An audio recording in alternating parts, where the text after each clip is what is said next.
And barring any questions, that's all I have right now, sir. Thanks, Chris. Okay, we'll take any questions you have. Open it up, and I'm going to let Walt answer the first question, because that's the kind of guy I am. And while we're waiting, Walt, why don't you make some comments on, you didn't give you a chance to talk while we're waiting for a question. Pop up, though, if you have a question. I will make a comment on the avatar before we take it. You know, when it's really important, because we did some simulations, and I got to do it with General Brown, and General Brown's a rather tall man, as you can see, and his avatar is the same height, so he's very easy to shoot. But he also takes his rank in the game with him, so when he orders the expert to come be on his team, then Pike gets shot a lot too, and it hurts a lot. So it was a very good one, but a good avatar, big and commanding. So you forgot to mention ugly as well. Yeah. Yes, sir. Tommy Brown from 18th Airborne Corps at Fort Bragg. Sergeant Major Hardy, that was a very good presentation. I've got a concern about the slide that had the division of labor between the training that will be provided by the institutional Army versus what will be provided at the installations. Because of budget and manpower pressures, MCOM and its garrisons have lost an awful lot of people and positions. That has spawned a new euphemism for diverted military manpower, barred military manpower. It's called S3UP, Soldier Skill Set Utilization Program, where we're not taking the soldier off the line and having him work at an installation facility or program. We're going to make that okay by aligning, having him doing something that's kind of in his skill set.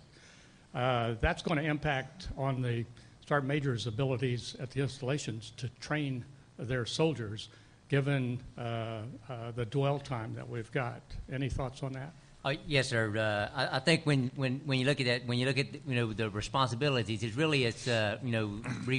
revitalizing home station training, and the things that you're already doing, enhancing those things that you're already doing at the installation, and putting the leaders back in the training management, and getting the platoon sergeants down there training the team leaders, and the first sergeants down there training the squad leaders, and so on. So I don't think I don't believe other than the virtual immersive trainer that we're going to be getting fielding after the first of the year, I don't believe there's going to be any additional training requirements to where we're going to have to pull somebody else for S3UP or formerly barred military manpower. Okay. But it's just refocusing those things that they're already supposed to be doing, because what's happened, and we all know this, over the last 10 years, everybody has deployed.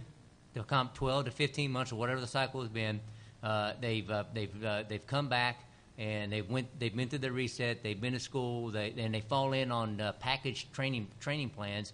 And it's kind of okay. This is what I got to. This is the template I'm going to be doing, and this is what I got to do. So it's kind of taking the leader involvement in that out of it. So now we get back into getting the leaders back into the training management, and creating the training plans, planning, coordinating, and executing. And then getting them back into the development of their soldiers, non-commissioned officers, and officers. Good. And I did have a comment on that also. That it's a great point on the MCOM versus the training. This has been, I remember talking to General Schoonmaker when I was a brigade commander about this, and complaining that, I understand MCOM's, best business practice and best cost and most cost efficient. That's not always the best training. Common level of service. Right, common level of service, but it's not always the best training, and there's this tension there. I don't think that's going to go away. There are a lot of folks talking, though, about the senior commander having more of a role. And I know it is frustrating as a senior commander. Sometimes something is better for training, and you can't do it. And there's a lot of talk of adjusting that.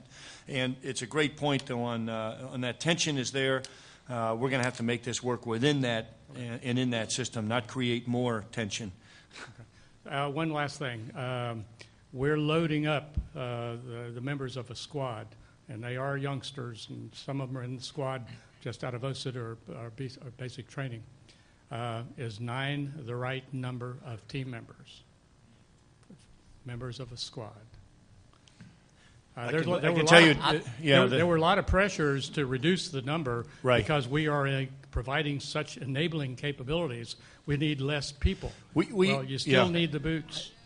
No, there's an easy answer to that one. First of all, that is the thing when we look at this as a new approach. That is the thing we spent most of the time studying when you look back in history. We did a lot of studies on how many in a squad.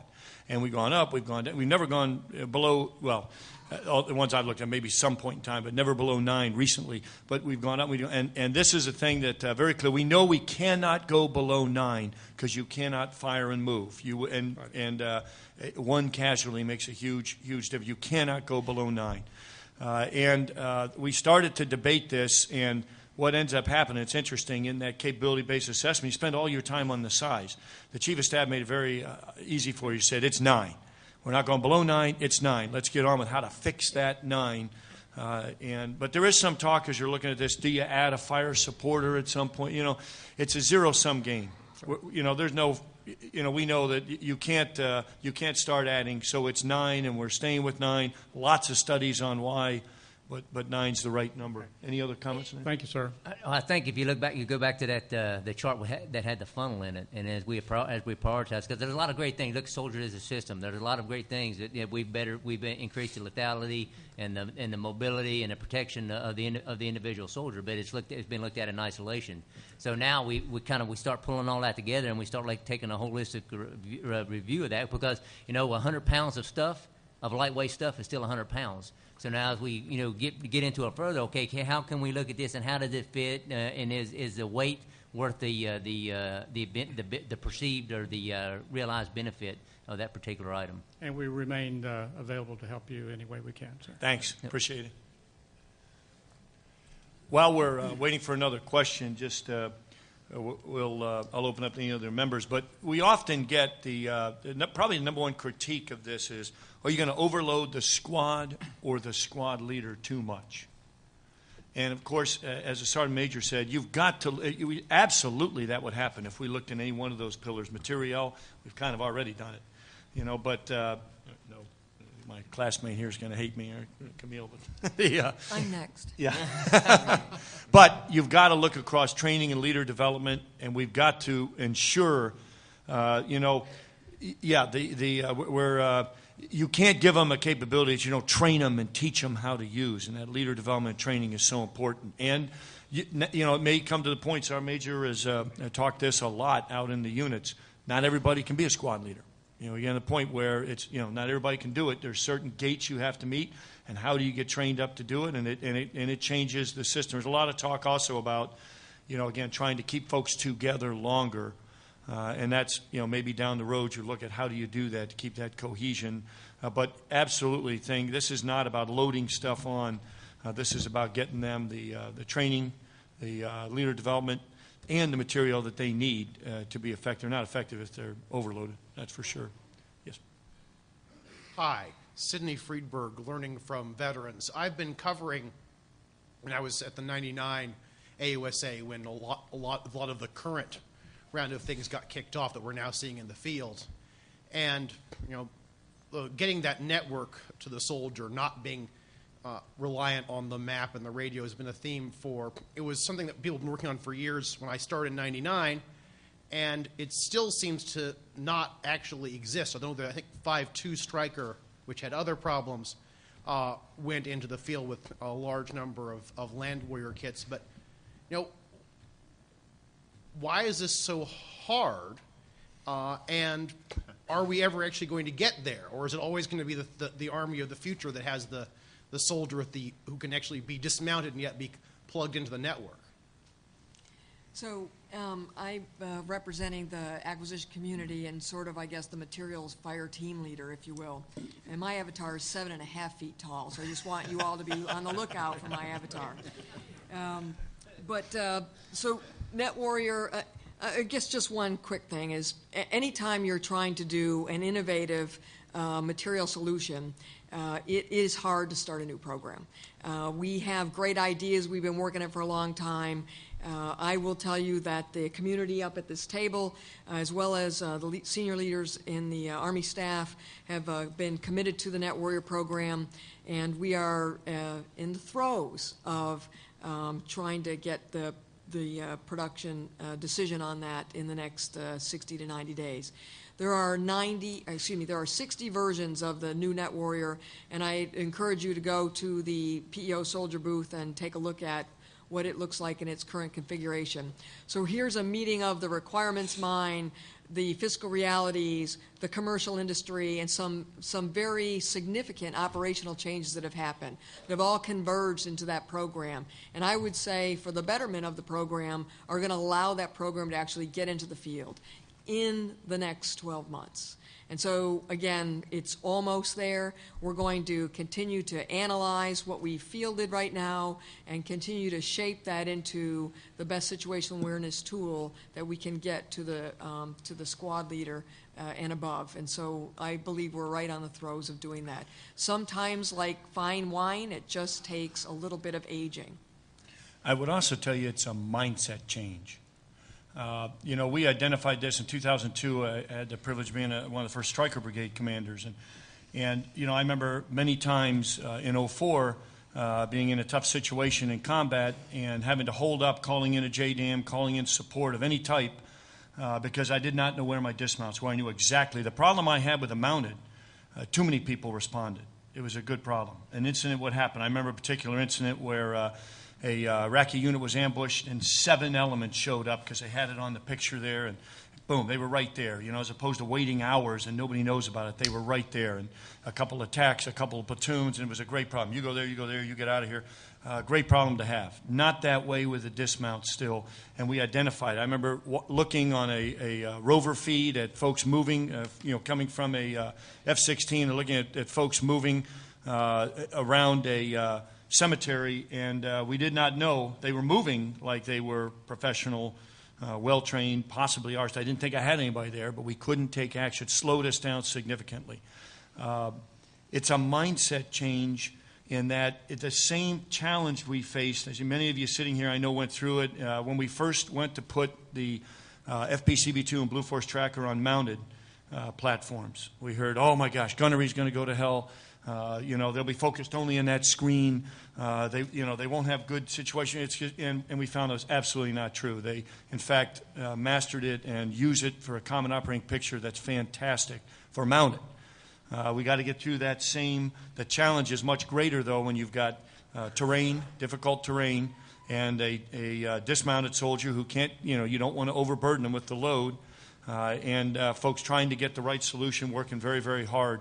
But a lot of soldiers involved that continue to refine that. But General Nichols will get us the right product, and we've got to make sure, with a lot of soldiers, using it along the way to modify. But we've got to get that mindset change.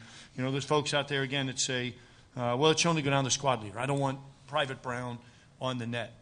And, hey, the reality is we take them out of the net. They've got to be on the net. And again, you can filter it if you need to, but it's the exact same argument we had before. Oh, my God, what's a driver going to do in a Stryker or in a Bradley or in an Abrams when he's on the net and he sees this going on?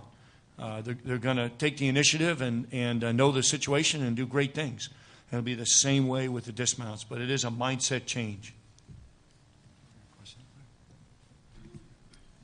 Very interesting discussion. I'm Colonel Eric Randall, Commander of Camp Grayling Joint Maneuver Training Center in Michigan. I have a question about this squad training and how it's going to impact or potentially constrain land, simulation, range resources. I think that it's going to cause a constraint, but I'd be very interested to see how that's happening. I'm not sure. Let me make sure I understand. So you think by having an immersive trainer, not enough of them will cause a constraint, or? Sir, I think that the overall going down to a squad level as a primary training is going to cause a need for more and more throughput, basically. Right. As you're doing a smaller level unit, basically still need a similar amount of space right. as if you're going to do a platoon. So as you rotate those bubbas through, I think it's going to take up more space, okay. more time, and whatnot. Yeah, I got you. And there's a couple things I'll let welcome, but there's a couple things on that. Is one of the things we purposely don't feel we can go down the same road as the Marine Corps of a structure that's there. We're just too large, and the dismounted soldier system does not require a structure. You can put it up anywhere, a gymnasium, a day room in the barracks. You just need a limited amount of air, but certainly not a permanent structure. So it's flexible enough to move. Certainly it could be used in the existing simulation centers as well, again, or in unit areas. Much like for the mounted force has gone through with the gates that they're required before they do gunnery. I remember, again, being a Bradley commander, being in the Coft in those days. It's the maggot now, but going through those gates of gunnery training before you go live, it did squeeze. And I remember being in there at 2 a.m. Going through it. It's 24 hours going through this. Maybe that will cause us to have to get folks through it. I hope that's the problem. I hope that's the problem. I suspect the other problem, again, is a mindset change of the light community, as Sergeant Major mentioned, is not used to simulations. And we heard, as we go around, like we were at one division, and they said, geez, the simulator went down for about 30 minutes. These things don't work. This is ridiculous. And I said, yeah, that never happens live, And you're never waiting at a range because of, everything from a fire to red-cockaded woodpecker to you name it. So I mean, the reality is they're not perfect, but certainly they're really good and an incredibly effective tool to get you at the complexity you need to train. Walt, you want to add? Well, I think the intent for our guidance for us is it should do absolutely the opposite of your concern. We don't want to have a constraint where it's tied to a facility or an infrastructure. The technology's there now, just as my son plays his video game, he's connected to somebody all the way around the world. And there's no reason why the squad leader cannot have that experience right now in his day room and be able to do with the dismounted soldier system or some other type of simulations or gaming, be able to get a CTC-like experience. Because we've excluded, because it was so hard to get access to it, the squad leader, the person that needed to be trained, never got access to it. I mean, we've got great simulations now, but the problem is accessibility. So the guidance to us is, if it's not going to be good enough for the squad if he doesn't have access to it right in his day room or his CP and be able to get that experience. So that's the end state. That's the goal. We think the technology's there to do it now, and that's what we're pushing for. Thanks. Great question. Thank you. Don Sando has been quiet down there in the end. You're going to get the next question and then make some comments. He probably is here too, Don. I'm Keith Kellogg, and I'm out of industry. And there was a question 2 questions ago about something we were working on in 1999. Why does it take so long to get to the field? The question actually is to the senior levels, to Don or General Nichols or whoever else wants to answer the question. There's a lot of what is produced out there is produced by industry. Of course, it's funded by the government, by the military.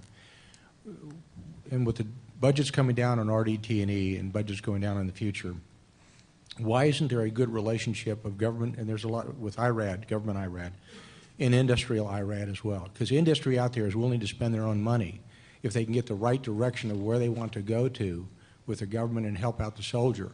And so we're kind of wandering in the darkness out there. We think we know what the government wants to do, the military wants to do, and then commercial activities in contractors will spend IRAD money. And if they're public companies, the boards of directors, if you go a certain direction and then the government says we really don't want to do that, they kind of look at you like you're nuts. So why can't we establish, or is there a way to establish a partnership where the military uses some of their R&D in IRAD and then they tie in with industry IRAD as well? Because there's money out there to spend and they're willing to spend it as long as it's not spent, fruitlessly.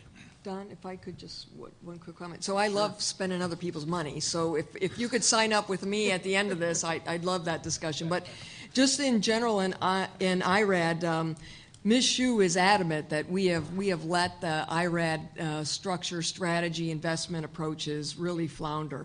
And so she's really going to get hard after this with Ms. Freeman in this coming year.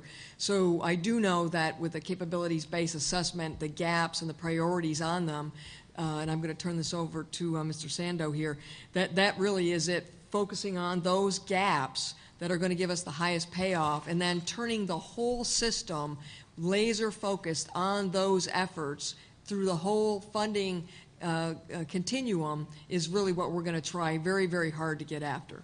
Don? Thanks. Let me first just say I'm Sergeant Major McLaughlin's avatar.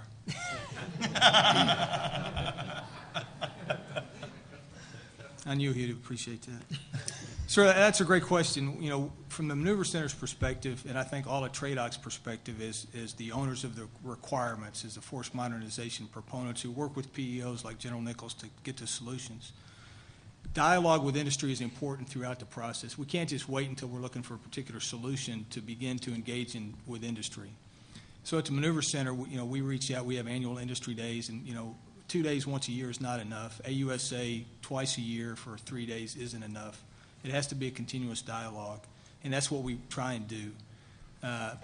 With that dialogue, industry can help us not only bound the solution set that's out there, which sometimes gets narrow because of resource constraints and sometimes gets a little more broad, but help us also understand that the solution opportunities are out there and what are really the challenges that we face. So that dialogue is important, and I'm convinced that General Nichols and Ms. Hsu and everybody in the acquisition community wants to be able to leverage commercial industry in your own individual initiatives. So our commitment from the Maneuver Center's perspective, and I think all at TRADOC, we may not be able to precisely tell you where we're going in the future, but if we can describe the axis of modernization that we want to move to, then that allows everybody who is interested in it and is going to invest their own time and resources to a solution to kind of help, at least be on the right direction. To go back to Sydney's earlier question, problems about networking soldiers. I like to describe it, the network as two things. You have network the noun and network the verb.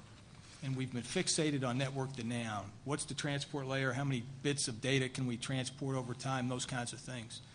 And the reason we haven't really leveraged it, and General Brown talked about it, over the last 10 years, I think we've come to culturally understand the effectiveness of network, the verb, the collaboration horizontally between groups of people who are trying to solve a problem.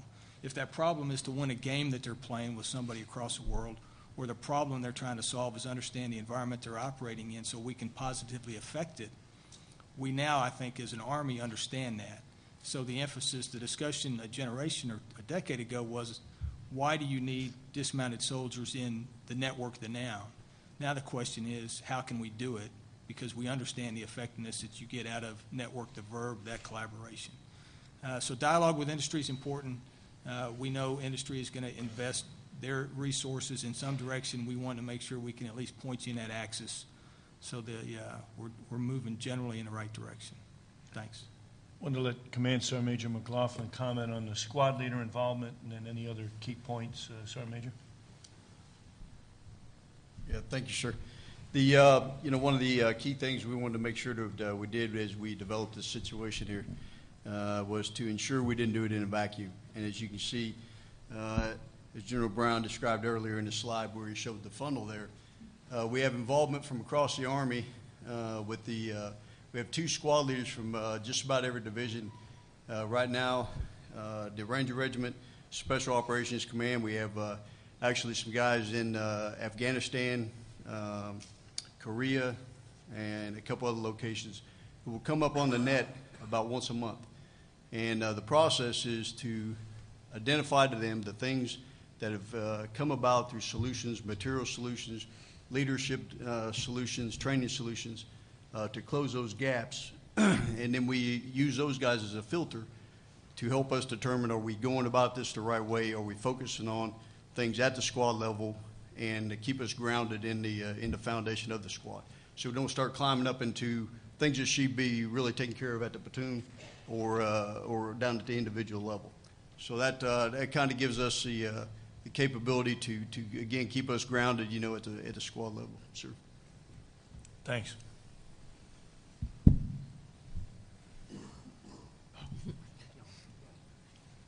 Sir, Lieutenant Colonel Hollister, Command General Staff College. Sir, given future squad missions and operating environment, is the ground combat vehicle the required capability improvement right now? And 2, has the proliferation of IEDs paralyzed our ability to acquire an affordable troop carrier? From a requirements perspective, is the force modernization proponent at the Maneuver Center for all ground combat vehicles. is we developed the requirements for the ground combat vehicle. We started not from the vehicle's perspective, but from the squad's perspective. What's the purpose of the vehicle? The vehicle, all our combat vehicles are, their purpose is to deploy the squad to a position of advantage. Tactical mobility goes to that. Force protection certainly goes to that. All the attributes that are contribute to that. Force protection is primary amongst those attributes as we want to define those requirements. So we looked at the trends that we've seen over the last decade. We extrapolated them the best we could to the future operational environment. And what do we need both from blast protection and kinetic protection to deploy, again, that squad to a position of advantage where they can do the things that they need to do on the ground.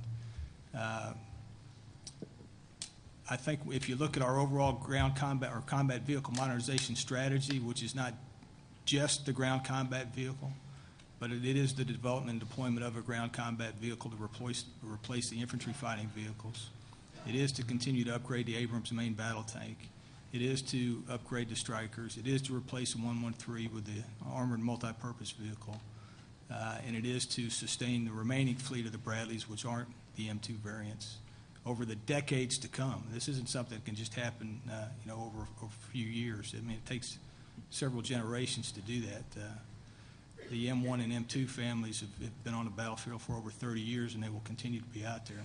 So as we've looked at all those things from that portfolio with senior Army leadership, we're fairly certain that our strategy is sound and it's affordable within where we see the resource constraints. And just a few to pile on a little bit. The GCV will be the first vehicle developed from the ground up with IED threat in mind, from scratch, not a modification. And then another key aspect that ties in with the squad we're discussing here is carrying 9 soldiers. We did extensive studies again on, the Bradley does not carry 9. How does that impact the fight? And clearly, huge impact. And I, absolutely on that one was very interesting because I had said I'm very well qualified for that, having been a Bradley battalion commander and 2-5 Cav and then a Stryker brigade commander and then seeing both of them later as a DCG in a division and having both of them there. And so as I was briefing this to OSD, I said, for that reason, I'll probably screw up and, not get it right when I'm briefing. But it was very obvious in the testing that, you don't have to, when you have 9 being carried, you don't have to worry about the factor of how do you line them up and how do you match the squads back up. You spend an unbelievable amount of time. So carrying 9 is key. And all that, the GCV, of course, it's just in the early stages. We're talking GCV. We don't even know. It's out there looking to see what is available, and but those are key to pile on to what Don said. It's part of the larger portfolio. Not replace the GCV doesn't replace the Stryker, obviously replacing the Bradley. Thanks, sir. Other question? You had another one that popped up there. Go ahead, sir.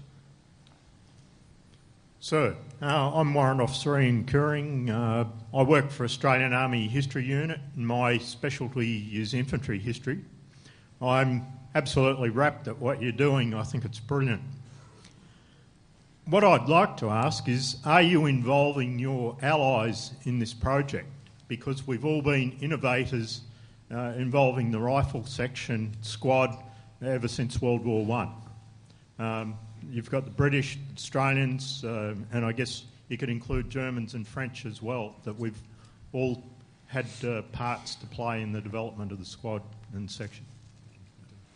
So that's an excellent question. Actually, we have our French officer here that's stationed with us at the Maneuver Center of Excellence. And last week, we all met again, and we have several Australian officers at Fort Benning as well.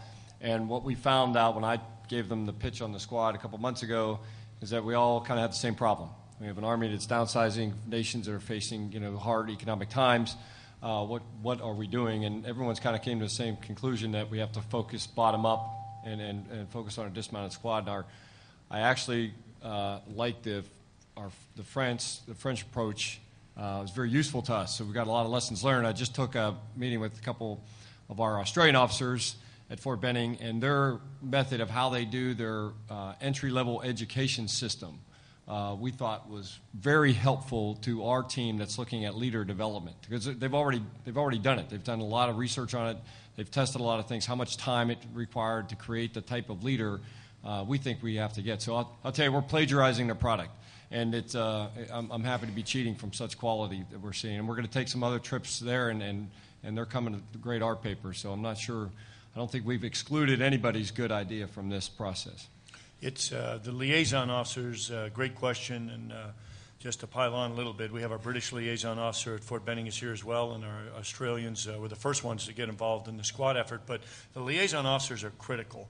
You know, in this period of fiscal constraints, and you know, we don't do as much together.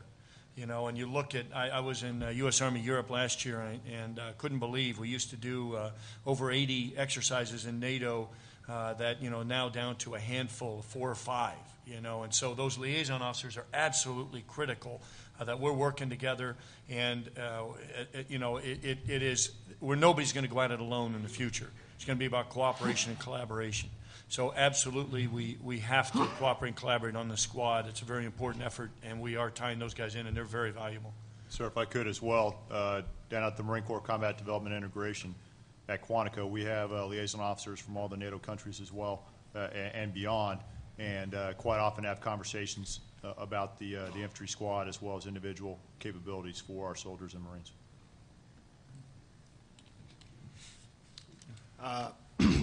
Captain Eric Hanft, continuing with the Old Guards, and before that I was with the 82nd Airborne.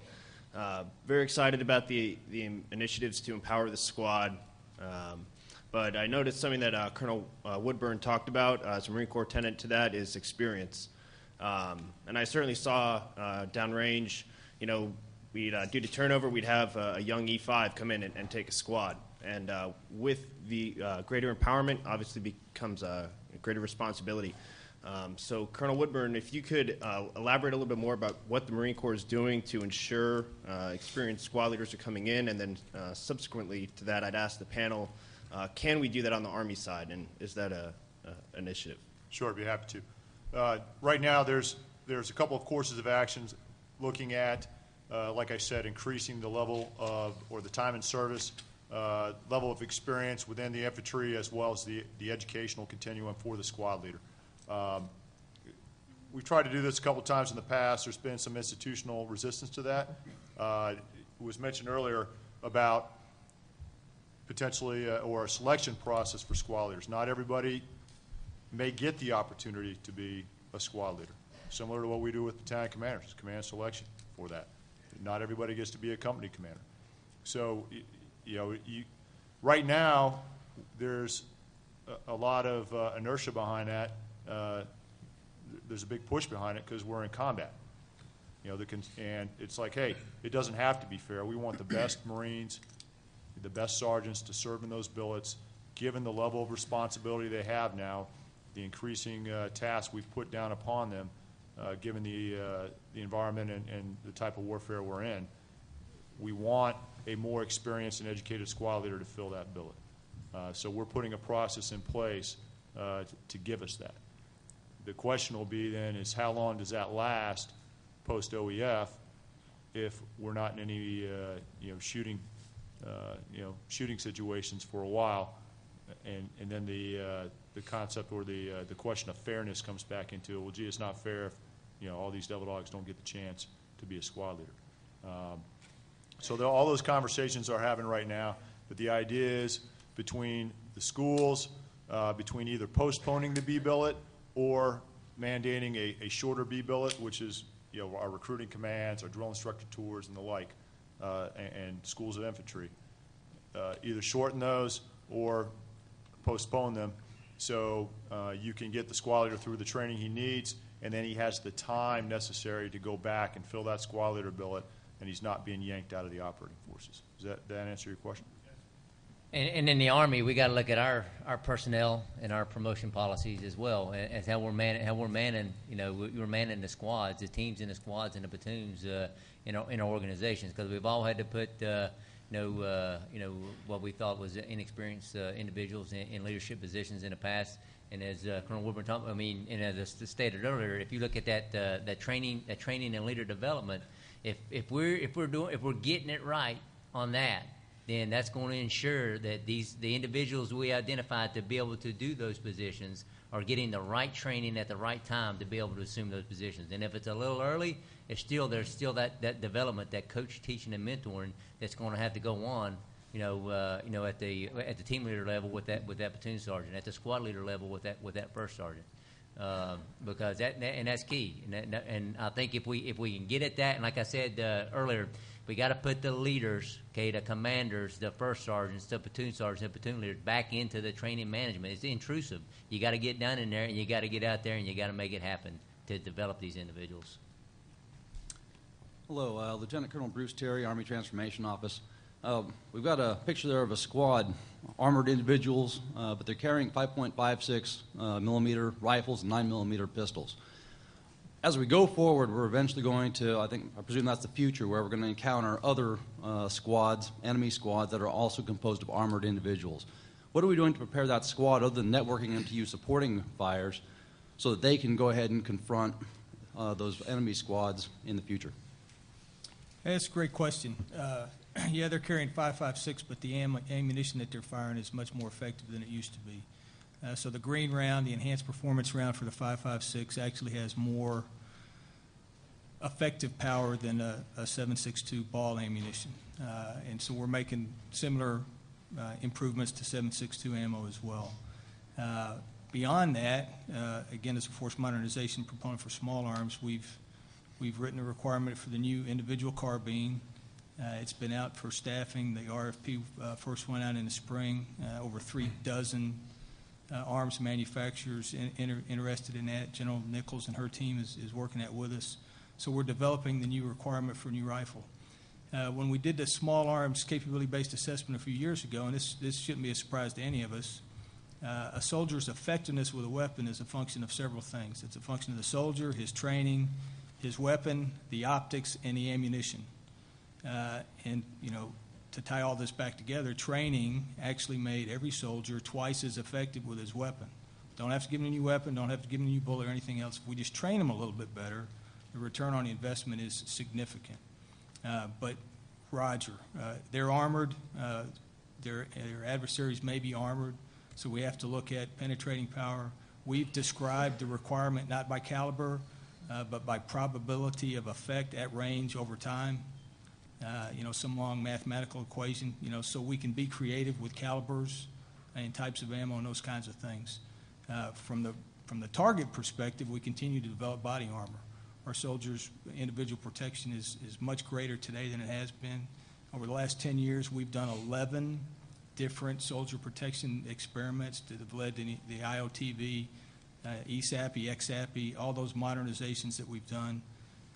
Obviously, it's grown in some weight, so we're certainly asking industry how can you provide us those ballistic levels of protection at less weight, so all those things. So we're looking at how can we improve lethality, which was one of the requirements that you saw both from the Marine Corps and us, and we're also looking at force protection, both at the point of effect from body armor, but also if we can eliminate or reduce the opportunities to be surprised.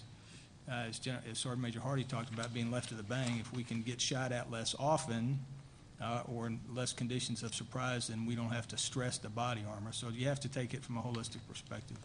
And the last initiative that we've done from soldier protection is blast protection for dismounted soldiers. One of the trends we've seen in Afghanistan over the last year is an increased casualties to dismounted soldiers from blast. And so we're doing lower body extremity protection experiments. We've got some prototype systems. Marine Corps also has prototype systems in theater. So we're certainly looking at all those things, and we appreciate industry's help to understand those challenges and solutions, and we certainly appreciate PEO soldiers' efforts to field those systems with great effect over the last 10 years. And go back to one of the challenges. Come on up and ask the question while you're coming up there. I go back to one of the challenges that there are a lot of things out there. It's almost overwhelming. And so, the method of looking at the gaps, trying to reduce those gaps and looking across, again, training, leader development, and material solutions, you can't look at it in a vacuum. That's when we get, the picture of the guy leaning there with the rucksack that's 300 pounds, and then we fail. We've got to look across the board and prioritize, and how do we get at those solutions? Go ahead. Thank you. Doug Schaefer, Institute of Land Warfare. Can we get a little bit of elaboration about the revitalization of home station training? And specifically what I'm getting after is what's the panel's vision for the organizational, cultural changes that got to happen there? And I get the programmatic side, but given ARFRGen limitations, the use of CTCs in lieu of home station training, and some of the other themes that have been present over the last couple of years, can you just maybe just give us your thoughts about what it's going to take to change the people to get back to home station training? Yeah, no, great question.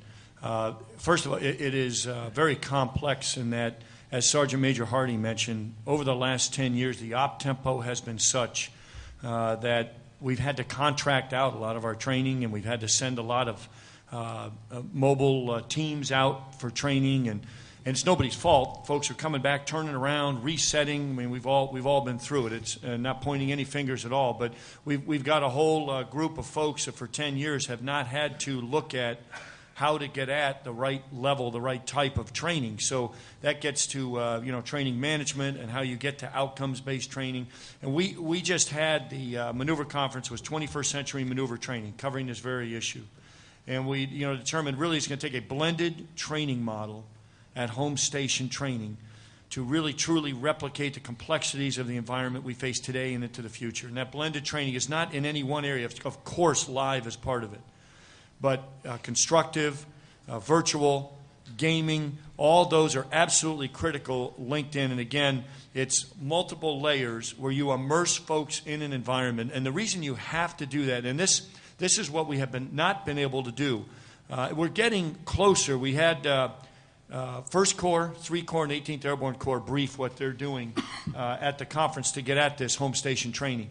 Absolutely fascinating, the levels that they're all at. All of them very close to getting there, not quite in some cases, and others just about there. But again, it's a mindset change, and it's looking at how do you balance all the many requirements, get back to the basics, and prioritize of what you have to accomplish, and then do it in a blended training model. I think General Dempsey really summed it up best. He was talking about an example would be movement to contact.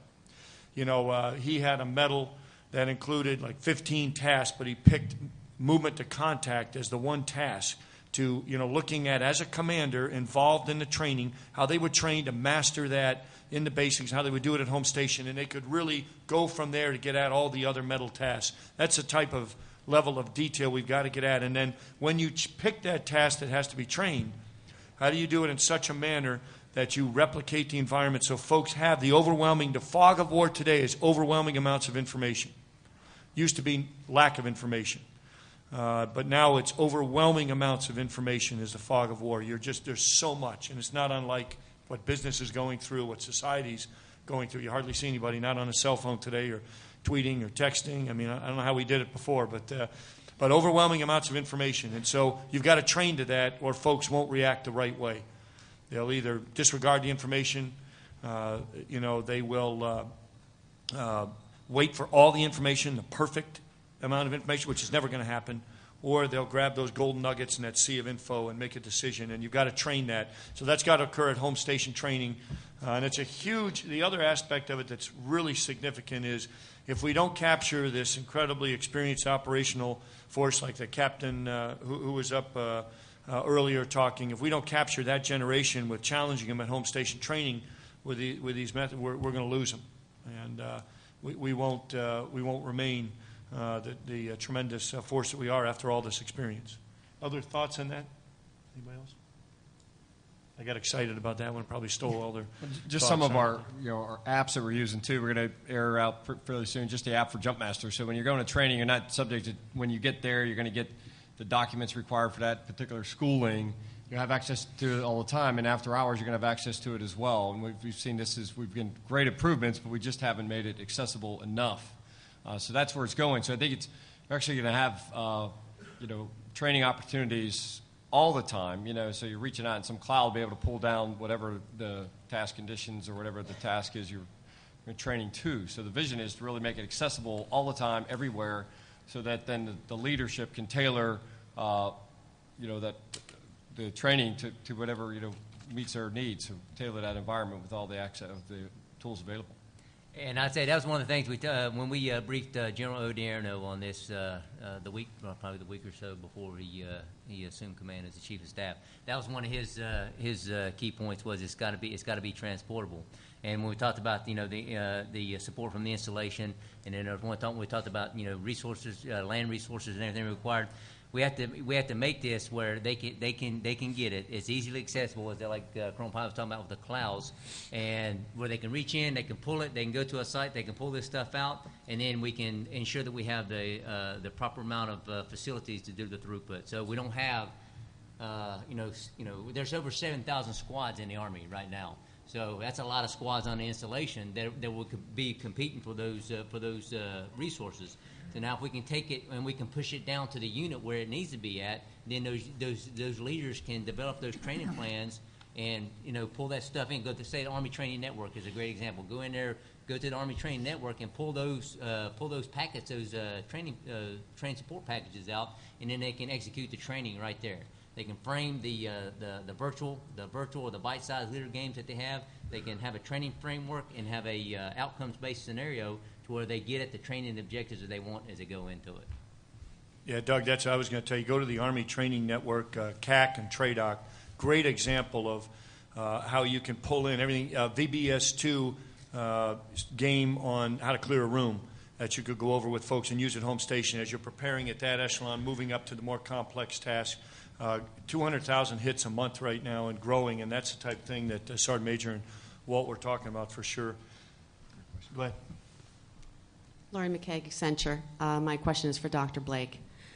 Given this era of constrained resources and the need to prioritize what we're going to do and to enable and empower the squad, what changes are you seeing under your purview within your 861 systems programs, I think I heard you say when you were talking? Are there going to be major changes there, or is funds going to be redirected to other programs, new programs to enable the squad? We have a fielding plan for the systems that we talked about earlier, and there's priorities set for basis of issue and how the distribution will go. Based on patch charts and other issues, there may be some redistribution of those assets, and based on what we find through this development of the gaps in the squad, some resources may have to be redirected, but we're kind of early in this stage to make a statement as to what would be moved.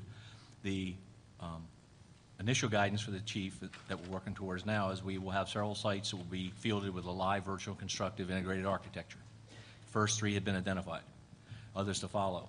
And the Army is also reaching out with what they call a regional combat training center or collective training center. So these are 27 centers throughout the United States where people can go to that should have the current tool sets that the soldiers need for training.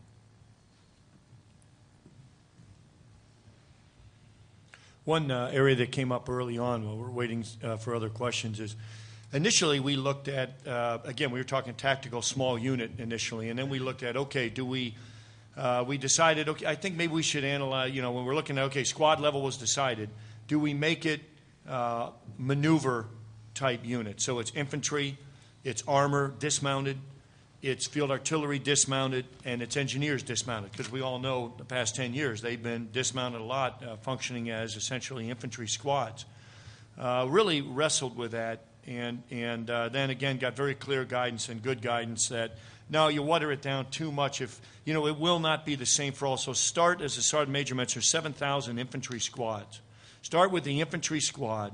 Again, the lowest level, first in contact. And then as you find, and we work through these, filling these gaps, what goes to the dismounted armor? What goes to artillerymen dismounted? What goes to the others? Not everything, but certainly some items. And that's, so I thought that was, really a clever way to look at it and smart way to look at it, because you don't water it down too much. But, of course, we were concerned that, okay, this is an infantry-centric effort. Well, it's just infantry. But now, again, you'll look at what works and how does that go to others. And there's others out there, many others out there that, MPs, et cetera, many other folks, anybody that will be out on the battlefield. As we know, it's a non-contiguous battlefield. So what items do you get that can go to others? And you don't wait. You get them to the others as needed.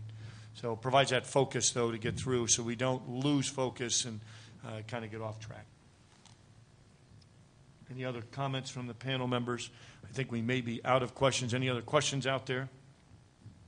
Okay, go ahead. Being perhaps a little provocative, but I keep on hearing the words light infantry here. And if you look at what constitutes American light infantry compared to, say, Taliban heavy infantry, I mean, they've got Haqqani network guys who have body armor and night vision, and they're not just wandering around the hills in flip-flops and bathrobes, but they are far more maneuverable on rough terrain. They're logistically far lighter than the lightest of our light, than our special ops or Ranger Regiment guys, let alone the line light infantry. I mean, I remember talking to a military historian who said, the United States doesn't do light infantry, and we haven't since, the 19th century. I mean, is that concept at this point more helpful, still helpful, or is it misleading? Are we actually basically a very heavy force that sometimes happens to walk? Not everybody at once jumping on that. Well, I'll jump on it initially from the Marine Corps perspective. In our minds, we are light infantry. We're we're platform agnostic. We're not tied to any vehicle platform. We're not tied to any airframe. Taliban, they don't carry much, but they're not expeditionary either. They're operating in their homeland. They have different lines of support. When we go somewhere, us in the Army, when we get somewhere new, it's an expeditionary environment.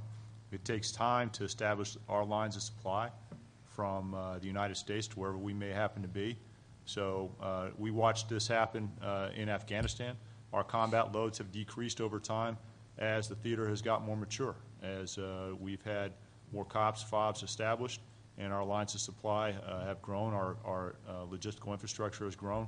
We've seen the combat load decline for our Marines and for our squads. So in our minds, we're light infantry because we walk a lot of places. We do have to carry basically our lives on our back. Part of the challenge for the future is how do we better integrate the capabilities we have, to continue to lighten that load. But to some extent, infantrymen being infantrymen, I can say I can lighten the body armor, I can lighten the C2 systems, I can put an integrated power distribution and management system on a Marine and drop 10, 15, maybe 20 pounds, which he is probably going to make up in water, chow, and ammo. So there's always that balance as well. But very much in our minds, in our mindset, we're an expeditionary force of light infantrymen. I would add to this, Sidney, you're right. We use terms, as an Army that prides itself in doctrine and words have meaning. Sometimes we use words inappropriately. So when we talk about light infantry, it has different meanings to different people. Some people harken back to the light infantry division days of the 1980s when we created the 10th Mountain and the 7th Infantry Division and the 6th. So sometimes that can be confusing. From our perspective, is we're working a squad initiative. Certainly the Army's requirement is to provide a versatile mix of tailorable forces. But the foundation of all that, from our perspective, is the infantry squad.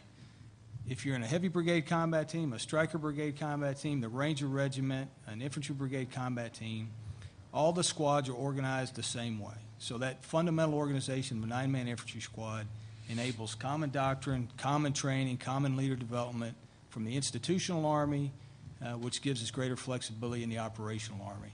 So from that perspective, as we build it up, and as the Marine Corps said, as Lieutenant Colonel Woodburn said, we're going to fight on the ground. How we get there is a variety of means. But ultimately, the squad has to operate on the ground. If they dismount from a carrier or a fighting vehicle, if they exit an aircraft, if they land off a helicopter, all those different environments. The challenge is to work from that point back. We as an Army want to put them in a position of advantage to be successful. And then we have to redirect them to the next position of advantage. So how do I move them from one position to the next? How do I resupply them? How do I minimize those lines of communication which become vulnerable assets in and of themselves? So light is a relative term. Our perspective is we have one type of infantry squad regardless of the type of formation in which it's deployed.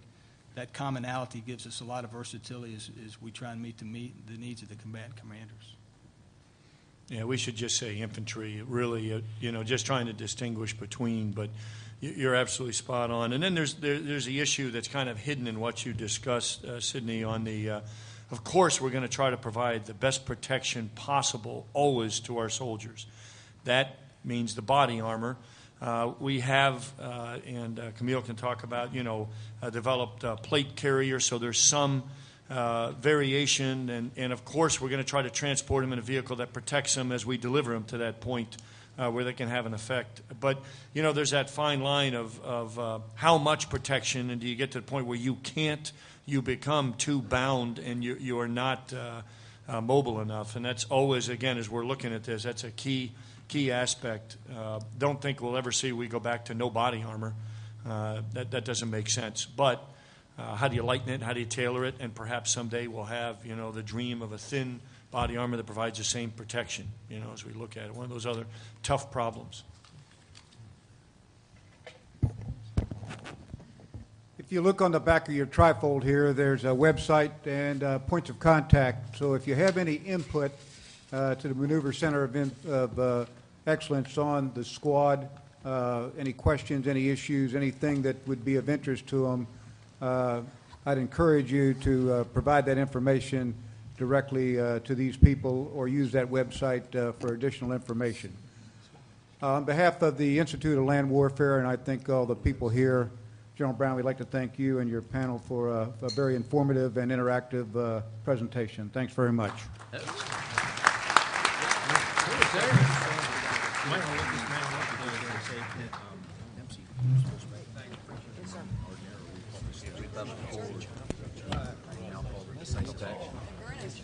Also, you want to get down there next time as well. Good.